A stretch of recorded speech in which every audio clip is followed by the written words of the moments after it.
Good evening, ladies and gentlemen, or possibly good evening, boys and girls, as this is a children's story reading, which is just long enough for a bedtime story before you go to bed.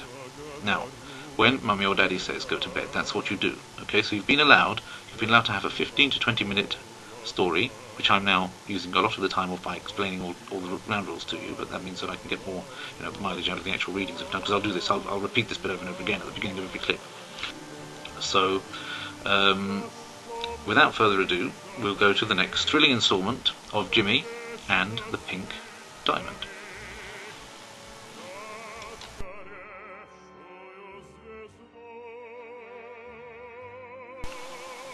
The trouble with business partners. While everyone was still under the spell of the diamond, the parrot took a sip of his chocolate milk and said in his easy, casual way, careful not to show any emotion, "If we go now, Boris darling, we could sell it this afternoon." Before anyone could move, Genya leapt forward and quickly scooped the diamond from the table. He gave it quickly back to his grandfather. Buck raised his paw, ready to give Genya a ferocious swipe with his claws, but Yanderova stopped him. "No, Buck, be nice to our new friends. We are all civilized here, aren't we? Shall we fly over to the diamond neighborhood, near the middle of town? My jewel expert lives there. I know the way, boys. It isn't far. But we won't take that cat. What's his name anyway? He certainly can't fly. Ha ha ha!" Jan tittered happily. "Jimmy fly very good!" Genya bellowed, losing his temper. He stepped up to the table again, ready to fight the parrot. He was tired of all the lies. "Jimmy one of us now!" he cried angrily. He roared at Jan, who was still laughing a bit hysterically. Buck hissed at Genya, but the big raven stayed right where he was. "Leave your precious little Jimmy here with Bucky," laughed Jan. "He can play patty cake with Bucky Buck. You'd love that, wouldn't you, Bucky?" The big cat nodded slowly. He didn't know what patty cake was. "We'll make better time without him," Jan added. Grandfather Boris shook his head. He didn't like the idea. "If that red monster touches a hair of Jimmy's head, if he even bends one whisker, I'll... He gained control of his voice again. "I'm telling you right here and now, Jan, the deal will be well and truly off, and you know it." Of course, comrade, what do you take me for? A thief?" The parrot laughed his girlish squeaky laugh, jumped off the table and waddled to the door. "Are you coming, my friends, or not?" Boris glanced back at Jimmy. "Jim," he said, "it is up to you. You really should come with us." He could hear Jan softly snickering and whispering something in Buck's ear. Jimmy wanted to go with Grandfather, but he knew Yanderova was right. The birds couldn't fly much faster without him. Oh dear, how would Buck play with him? By the look of him, Bucky's idea of having a good time would probably hurt a lot. Jimmy swallowed, still looking at the big cat, and managed to mumble, "I'm fine, Grandfather. I'll stay here. Just come back soon, all right?" When everyone had gone, Jimmy peered at Buck. The tomcat was silent. He just swished his tail back and forth and grinned at the little cat. They were alone in the old cafe. It grew very quiet. "Hey, you're small, ain't ya?" said Buck after scrutinizing him for what seemed to be a long time. Jimmy's mouth moved. He couldn't breathe. His heart was beating very fast. "Stay calm, just stay calm. Everything will be all right," he repeated to himself as he studied the big cat's face. "What's the matter? Cat got your tongue?" asked Buck. Jimmy glanced wildly around the room, looking for a place to hide. The tomcat watched him cheerfully for a while. Buck felt powerful. He was in control now. It gave him as much pleasure as playing with his toy mouse. Then he roared even louder, lashing his tail back and forth for maximum effect. "Get over here!" yelled the big tomcat. Jimmy jumped with fright. His eyes automatically darted round the room again. "Yeah, you!" growled the tomcat. "Get on the table, Jimmy. I want to see you, but come on, move it, kid." Buck spoke like a gangster. His deep voice cracked when he got excited. Jimmy knew that he could never run fast enough to escape, so he jumped on the table, trying to look as fierce as possible. He tried to spit at Buck-Buck, but his mouth felt as dry as cornstarch. "Chill it, short stuff," said Buck-Buck with a smile, "or I'll scratch your nose so hard that you won't want to breathe for a week." He winked at Jimmy. Buck-Buck wasn't very good with words, but he had a strange feeling that he'd seen Jim before. He liked him. He didn't know why.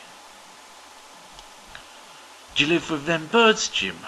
I ain't seen you round here before. I never forget a face, see?" "Yeah, I don't live round here. I would have saw you for sure. I know everyone lives round here." Jimmy couldn't decide whether Buck-Buck was being friendly or whether he was getting ready to slaughter him. "I don't know where I live any more," replied Jimmy sadly. Buck-Buck shook his head in sympathy. "You don't get out much, do you? Want to go in the basement and get something to eat? There's mices down there, Jimmy. Yeah. You never eat them mices, Jim?" Jimmy shook his head. It seemed wiser to do what the big guy wanted. It was pointless to run away. The old cafe was beginning to fill up with people. It was getting noisy. Buck-Buck lived there most of the time, so he was used to it. He was used to sandwiches, a bit of liverwurst, a bit of leftover cup of coffee with cream, occasional bit of cheese. Buck always went to the basement when it got crowded because of the loud voices and the smell of spilled beer. Cigarette smoke made his eyes water. The rest of the time he was busy running errands for the parrot and Aloysius, the jewellery expert, Jan's odd human partner. It was the only life Buck-Buck had ever known. He escorted Jimmy down a flight of stairs to the cellar. Lying in the corner was a broken basket with a few dirty rags hanging out of it, which Bucky used as a bed. A weak ray of sunlight filtered through the small dusty window at street level. There were cardboard boxes, beer kegs, big pipes to bring the beer to the taps, spider webs, a couple of broken chairs and a split oak table. Jimmy gazed round the cluttered cellar and missed his orderly granny even more than ever. She would pop into his thoughts during the day and before he went to sleep. Last night in the room under the bridge he whispered good night to her, then said good night to himself. It made him feel safe. Before his big adventure Jimmy had never given his granny much thought. After all, she was always there. She was always warm, ready to help him. Now he saw her in every dream. Oh, how fine it would be to sit on her lap again. "Do you like it here, Buck-Buck, really?" he asked, brushing the sad thoughts out of his mind and cleaning some cobwebs from his whiskers. "It's all good, I guess. At least I'm safe here," answered Buck-Buck simply. "Wasn't it safe before you came to the cafe?"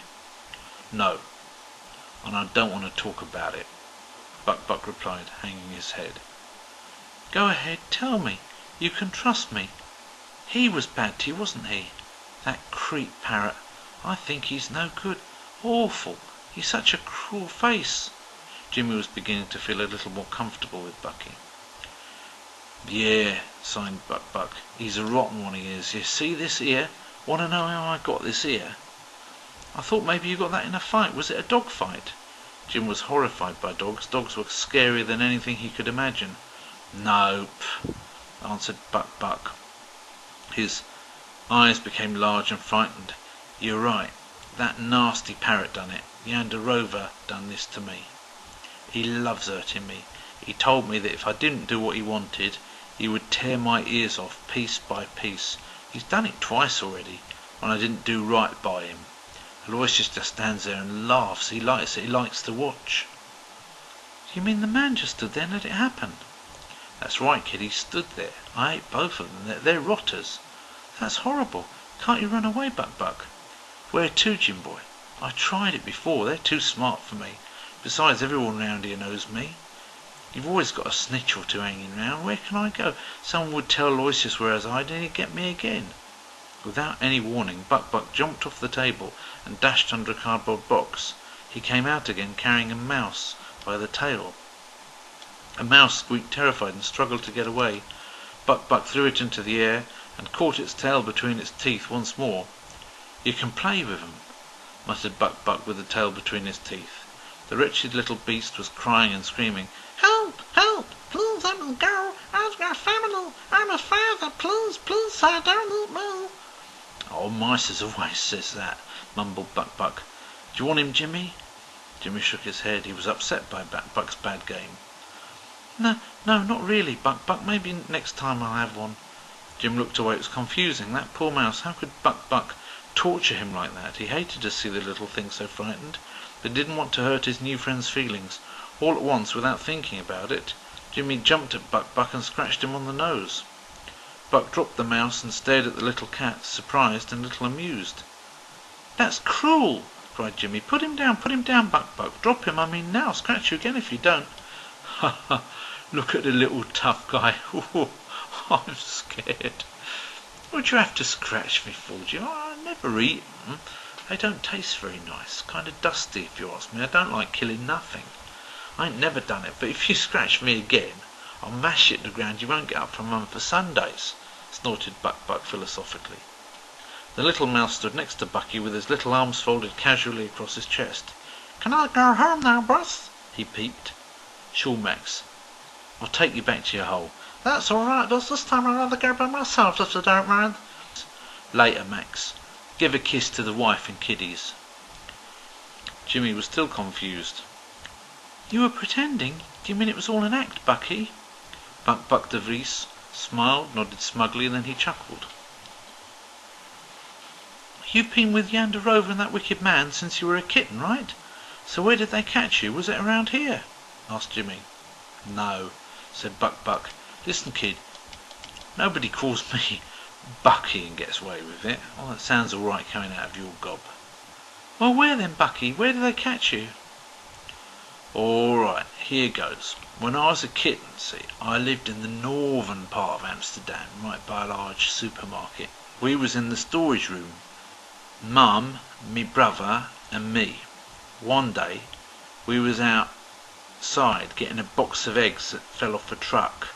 They fell off a truck, see. We weren't stealing or nothing. The dog came and chased Mum and we ran too. It was awful. Then no more Mum. She was gone forever. I guess she had to run for her life. Then we was alone. We was lost. Some guy came with a cage. He picked my brother up, put him in that cage. Then he came back for me. My brother was fighting and scratching to get out. The guy tried to throw me in the same cage, but I opened up his hand with my claws. He lets out a yell and drops me. Yeah, said Buck, and he took a deep breath. Then I started walking, see, maybe a whole day and night, and I can't remember all of it. It was a long time ago. After a while, that creeper Lois just found me and took me to his house. Jan was there too. That's it. See what I mean? Jimmy listened with his whole heart. He shut his eyes. He had a strange feeling, almost as if he could see it all happening. As if he were there himself. He could smell the supermarket storehouse. He could feel his mother's soft fur and hear her sweet voice. His heart was beating so fast that he didn't dare ask the next question. Was your mother a ginger cat like you? Was her name Daisy? Buck nodded. His eyes were wide with surprise. So many memories flooded into Jimmy's head. He heard the terrible black dog barking, the man with the green uniform in his neck, mother, his big red brother. Everything seemed to crowd into thoughts at the same time. Jim sat down. Bucky, he began with a shaky voice, I think you're my brother. I'm beginning to remember everything now. Only, how did you get so much bigger than I am? They both looked into one another's eyes, feeling all shivery and warm. Buck nodded. He sniffed Jimmy's head and put his big paw softly on one of Jim's ears. You look like my brother did. Yeah, you smell like my brother too. You gotta be my brother. I feel it. You was really sickly when you was a kitten. I guess that's why I'm so much bigger and stronger than you. And I ate a lot of cheese sandwiches, see? Remember when you was eating all that butter? We couldn't get away from you. And there you was, growling and spitting, butter dripping all over your face. I'm still crazy about butter. Where's our mother now, Bucky?